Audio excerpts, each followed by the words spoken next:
Cool. So today we're going to look at a way of turning keyword research into PR angles. And I call this the expert insight technique. So the process is look for the most searched for questions in your niche, answer that question in around 200 words in a pitch, and then extra points if you can answer that question in a video format.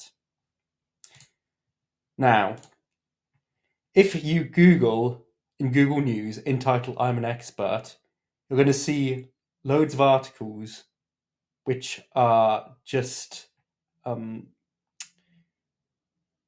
people who are, self-proclaimed experts who are just pitching fairly simple stuff, essentially like small short articles to a journalist, and journalists are publishing this all the time. So you can see 4 days ago, 2 days ago, 3 days ago, 2 days ago, 3 days ago, 9 hours ago, like every single day, there's like between 5 and 10, I would say, in the UK at least, articles being published with this type of framework. So it really works. And I want to show you 3 examples. So the first of these is the appliance expert.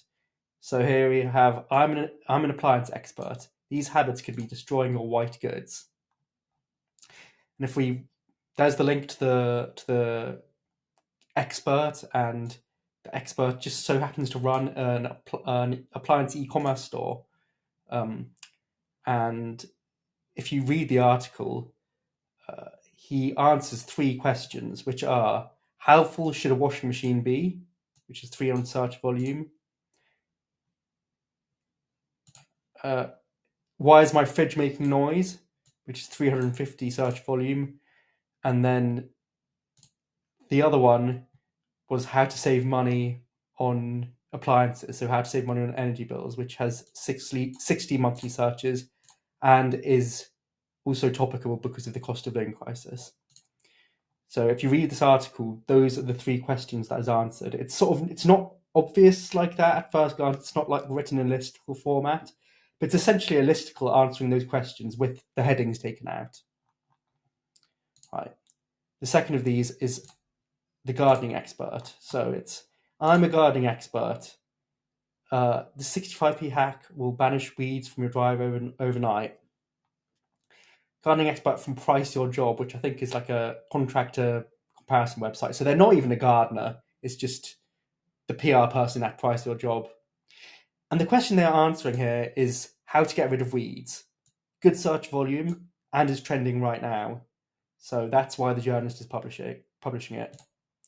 The third one is, I'm a happiness expert. Here's how to bring more joy into every day. And again, it's just a listicle. This one involves several contributors, but it's just a listicle article that, you can put together very quickly, and it gets you a DR85 backlink. And how to be happier, 450 search volume.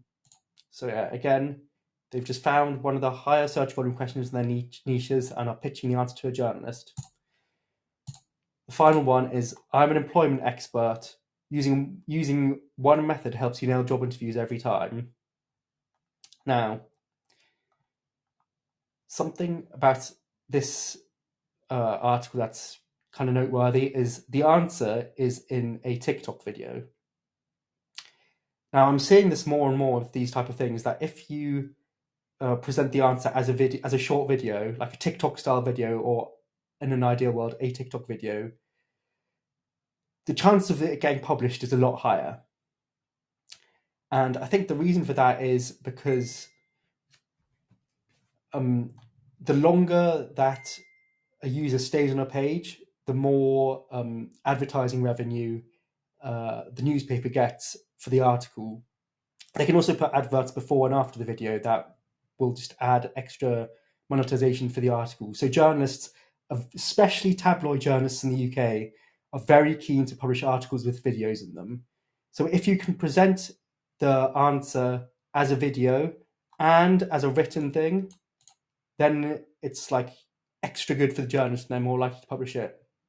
Now, This article basically just runs through the STAR method for interviewing. And again, what is the STAR method? Search volume 350. So again, it's all based around finding high volume keywords and then answering them in a soundbitey way. These articles tend to just have an intro, then the soundbite, and then an outro, and they tend to be about 400 to 500 words long. So you want your soundbite bit to be around 200 to 300 words long. So now here's my example. I'm going to pretend to be an estate agent or property expert, right? So I just put into keywords explorer a house and put on the questions. And one of the first ones to come up was hidden costs when buying a house UK, 500 search volume. So here's my pitch. Subject line: I'm a property expert. Here are three unexpected costs when buying a home. Hi first. A recent Zoopla survey suggested that 39% of Brits face unexpected costs when buying a home. Estate agent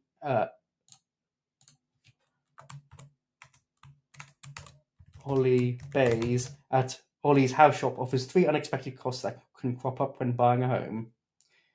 1. Mortgage booking fee. Mortgage brokers generally require you to pay a fee when applying for a mortgage. This typically costs around £150. Remember that this is a fee, not a deposit. So if you're in a situation